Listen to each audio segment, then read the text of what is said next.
Мен Сумбаева Гүлжанат Әбдәләқын қызы 1987 жылы Алматы облысы Райымбек ауданында дүниеге келдім. 9 жылдық мектепті аяқтап, арман қуып, номері 1 Алматы Қазақ педагогикалық колледжіне әлеуметтік педагогика және психология мамандығына оқуға түстім. Педагогикалық білімімді колледж бойынша аяқтап, 2007 жылы Қыздар педагогикалық университетіне түстім. Қазіргі таңда 3 баланың анасы, аяулы жармын. Мамандығымның алғашқы сатыларын балабақшадан бастадым.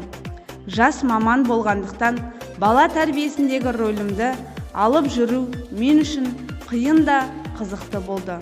Көздері мөлдіреген әр баланың тәтті қылығы менің өсіп өнуіме шабыт берді. Балабақшадағы 5 жылдық тәжірибем мен үшін алыстағы арманыма қол жеткізу еді. Міне осылай кәсіби тәжірибемді жинақтап, 2020 жылдың қараша айында номері 172 мектеп гимназиясына әлеуметтік педагог болып қызметімді жалғастырдым. Мұғалім мамандығы барлық мамандықтың анасы деп қалай дәл тауып айтқан.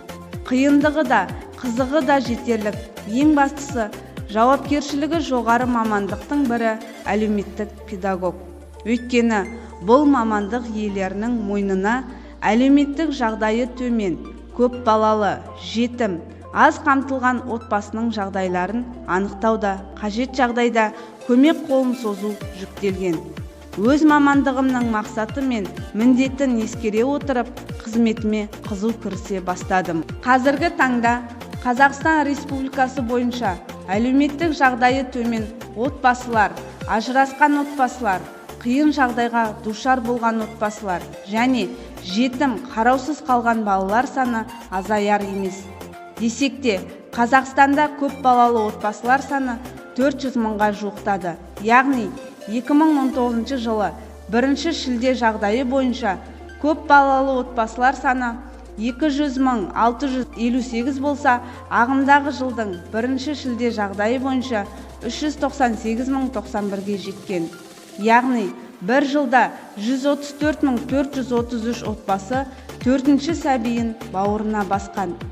Адам баласының өмірін қуанышқа бөлейтін, жан жағына шуақ шашатын, тәтті күлкісімен баурап алатын қара көздер біздің, яғни 172 мектеп гимназиясының қара шаңырағында үстіміздегі жылдың есебі бойынша 2677 бала білім ұясында білім алуда. Оның ішінде 530 бала тегін ыстық тамақпен қамтамасыз етілуде. Баламыздың көптігінен емес, әлеуметтік жағдайының жоқтығынан көп балалы, аз қамтылған отбасы балаларының өтінішін қабыл алып, мемлекет тарапынан қолдау көрсеткен мектебіміздің асханасында оқушыларымыз тегін ыстық тамақпен қамтамасыз етіліп отыр.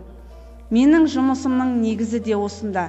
Күнделікті асханаға кірген әр баланың тамақ ішуін қадағалау, олардан мәзір бойынша тағайындалған астың дәмін ұнатуы, ұнатпауы туралы өз ойларын біліп, ақ қағазға түсіру.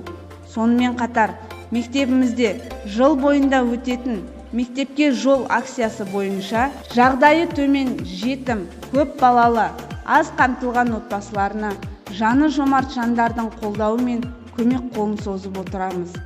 Жетім көрсең жебей жүр дегендей, мектебіміздегі 9 жетім балаларға мемлекет және аудан тарапынан да әртүрлі көмектер көрсетіледі. Осындай мемлекетіміздің көрсеткен қолдаулары мен көмегі үшін біздің жұмысымыз өз деңгейінде жүріп жатыр. Біз тек іске асырушы маманбыз. Ең білгір, ең жауапты, ең негізгі болып табылатын біздің мамандыққа отбасы мен қоғам ең қымбаттысын, өз елінің болашағын табыс еткен.